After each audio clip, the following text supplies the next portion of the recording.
This is a list of teams that qualified for the 2008-09 CONCACAF Champions League. There are a few things that are interesting about this list, but if you just came from the last video, you're probably noticing that there are a lot more than 16 teams.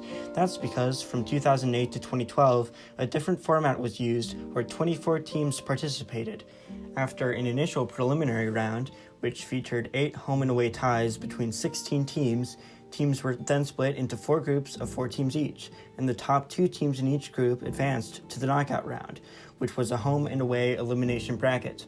This meant a lot of games for participants, a fair number of which would be blowouts or near meaningless games, and as a result, the format would only last 4 years. Now to the next interesting thing about this list, which is the inclusion of the Montreal Impact and the Puerto Rico Islanders. Both of these teams played in the USL First Division, which is the second division on the American Pyramid. However, neither of these clubs qualified through the American Pyramid, as the USSF does not allow non-American teams to qualify through conventional methods. Canadian teams must instead qualify for the Champions League by winning the Canadian Championship. The second division Montreal Impact did just that, by advancing past both the Vancouver Whitecaps and the MLS side Toronto FC. While Puerto Rico is politically part of the United States, Puerto Rican football is governed by the Puerto Rican Football Federation and not the United States Soccer Federation, and as such, the Islanders were entered into the 2007 Caribbean Club Championship instead of the U.S. Open Cup. In this format of the Champions League, 3 Caribbean teams qualified and the Islanders managed to take third. Liga MX fans will notice Atlante, who qualified after their magical honeymoon run in Cancun. If you're an MLS fan, you might have noticed Chivas USA here. This is the only edition of the Champions League they ever managed to qualify for. If anything, take this as an indication of how far MLS has come. In 2008, there were 14 teams in MLS. The Kansas City Wizards, yeah, that's right, played in a minor league baseball stadium. The Superliga existed, and BMO Field didn't have any roofs. To demonstrate just how far MLS has come, let's get into the games. The Revs are playing Joe Public in the preliminary round. New England just won the Superliga a few weeks ago, so they shouldn't be having too much trouble against their Trinidadian opponents. Yeah, they're led by a 40-year-old Taylor Twellman, and 7 of their starters are over the age of 35, but surely that's enough to beat Joe Public. During their first leg in Trinidad, New England lose by a score of 2-1, which won't be the last time Americans lose by a score of 2-1 in Trinidad. Not an amazing result, but they have their return leg in Foxborough to look forward to. Unfortunately, Twellman gets injured, and New England lose 4-0. The other MLS team in the preliminary round, Chivas USA, is playing Toro from Panama. Chivas loses the tie to Toro. 2 MLS teams up, 2 MLS teams down. The Impact are facing the Nicaraguan Real Estelí.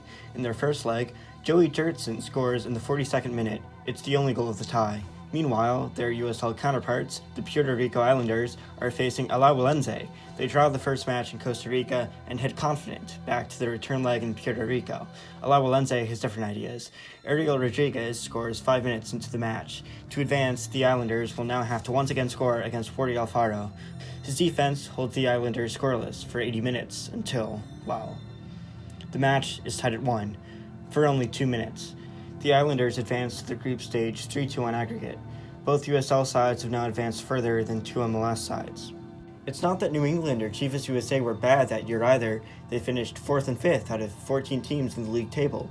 Most of the players used were their normal starters. There's a word for this sort of thing, for weird, inexplicable things happening in international tournaments in this corner of the world. This is what we call getting CONCACAF'd. It seems to happen a lot. Over the course of the group stages, every team will play 6 matches. DC United managed to lose 5 of them and finished last in their group, which leaves a spot for Marathon of Honduras. If you've been counting, that leaves us with only 1 MLS team, the Houston Dynamo.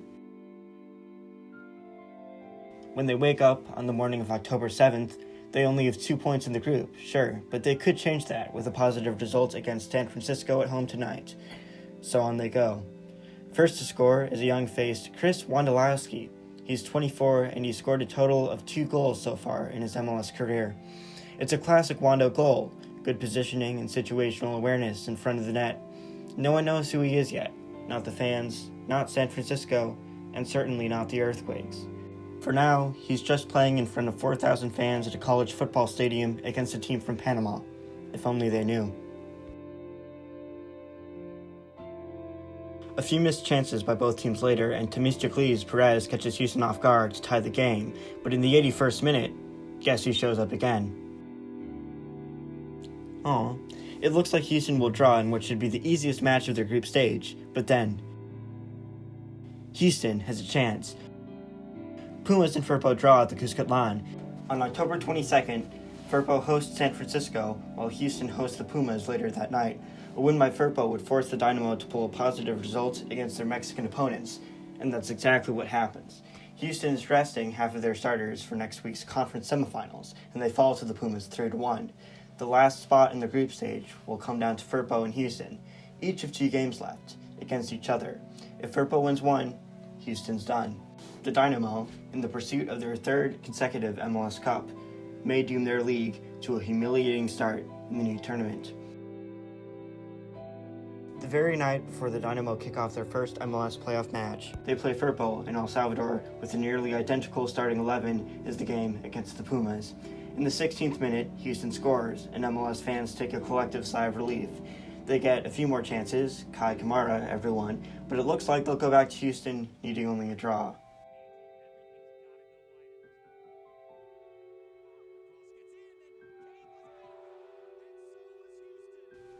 They'll need to win. When Firpo comes to Houston, the MLS playoffs are over. They'll have to face Houston's normal starters. Brian Ching, Houston's top scorer, strikes first. It will be the only goal of the match. Houston is the only MLS team that avoids completely embarrassing themselves. Over in the next group, the Montreal Impact cruised to the quarterfinals. In doing so, they beat Joe Public in 2 matches with an aggregate score of 6-1. Poor New England. Let's take a look at the last group. Through 3 matches, the Islanders are leading the group. They beat Santos 3-1 at home. They look really good, but reality strikes in their 4th match when they have to play Santos in Mexico. Toronto's loss, and Torreon in the 5th match week presents the Islanders with an opportunity, but the Islanders fall 1-0 to Municipal. Puerto Rico's 6th match will be in Panama against Toro. They need a draw. They get one. In Guatemala City, Municipal can only muster a draw against Santos. The Islanders advance to the quarterfinals by the skin of their teeth. Out of the teams we've been following, Puerto Rico has the easiest matchup. The Islanders win both matches and will play Cruz Azul in the semifinals. Houston gets the toughest against Atlante, who finished 3rd in the Apertura 2008 league table, and are outmatched. Santos, on the other hand, finished a mediocre 10th in the league table. Montreal is ready for a show. 55,000 fans packed the former home of the Expos, setting a CONCACAF Champions League attendance record that will last 6 years. With the Santos side using only half of their normal starters, Montreal wins 2-0. The second leg, Montreal will not be so lucky. Santos starts their normal 11.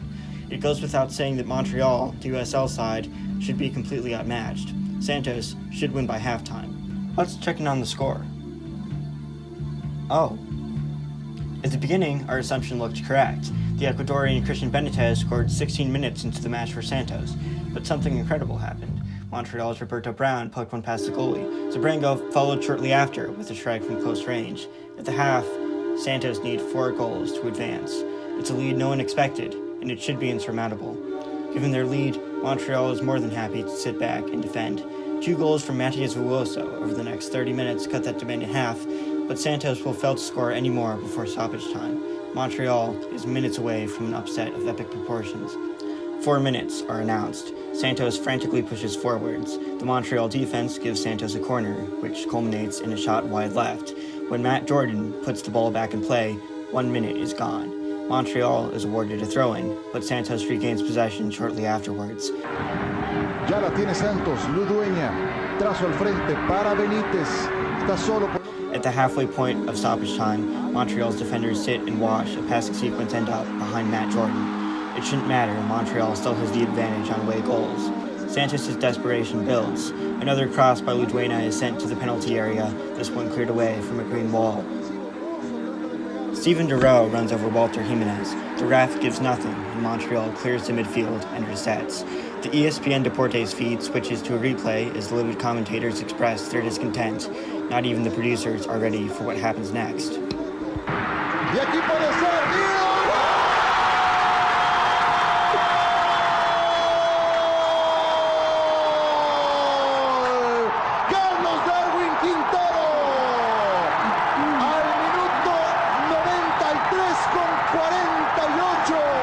Montreal's miracle is over, ended by another miracle of a different kind.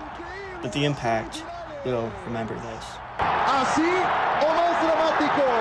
Increíble lo que hemos visto hoy en el Estadio Corona. Rafael Puente. Cruz Azul's starting forwards will rest the first leg, but their backline starts as normal. Just 4 minutes in, it is clear they've underestimated the Puerto Ricans. 30 minutes later, the Islanders strike again. Through the course of the match, Cruz Azul takes 11 shots on goal. Puerto Rico takes 3. It is no matter. The first leg ends 2-0. Puerto Rico is holding back in the second leg.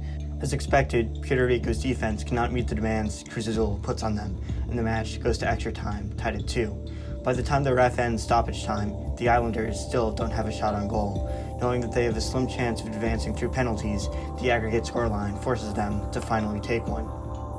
Unfortunately for Puerto Rico, away goals don't count in extra time, but they still have the lead and the break they were looking for, as long as the defense doesn't let their guard down. As expected, the Islanders miss goals on 2 of 4 penalties, and Bill Cadet, Puerto Rico's keeper, is outmatched by Cruz Azul's strikers. Cruz Azul advance to the final. So, once again, 4 MLS sides go out with a whimper, and yet 2 USL sides manage to come within 1 goal of beating Mexican clubs. Some say this is a result of USL's more lenient roster rules, meaning more money can be spent on improving the depth of the squad, which helps when midweek games pile up during Champions League windows. There's something to be said for that, but I think sometimes dumb things just end up happening. After all, this is CONCACAF. Atlanta go on to win. It's a nice trophy for them, and unfortunately it'll be their last for a while. In 2014, they'll be relegated, and their cabinet hasn't had any significant additions since. Some will argue this one wasn't significant either. It's hard to find any good video or articles discussing the tournament. It wasn't important yet, and to some teams it was a nuisance, clogging up schedules in the spring and fall. And so, CONCACAF had an idea to increase the profile of the tournament. Because their normal home venues failed CONCACAF stadium regulations, Real Estelí of Nicaragua played their Champions League home matches in Honduras, and Hancuk Verdes from Belize did so in Guatemala. In 2009, CONCACAF introduced a new rule. Exempting extenuating circumstances, clubs had to play their home matches within their country's borders. If there was no venue that reached stadium standards within their home country, clubs had to forfeit their spots in the Champions League. Over the next 6 editions, 8 such clubs were forced to do so. In 2015, we find out that Jack Warner, CONCACAF's president, had fraudulently pocketed $79 million from the organization. Chuck Blazer obtained a separate $15 million. CONCACAF could have easily used the funds to renovate a stadium each in Belize and Nicaragua. After all, the renovations, which would eventually allow Belize's FFP stadium to pass stadium standards, cost a mere $2 million. To this day, the Confederation continues to grapple with the ramifications of their former executives' actions.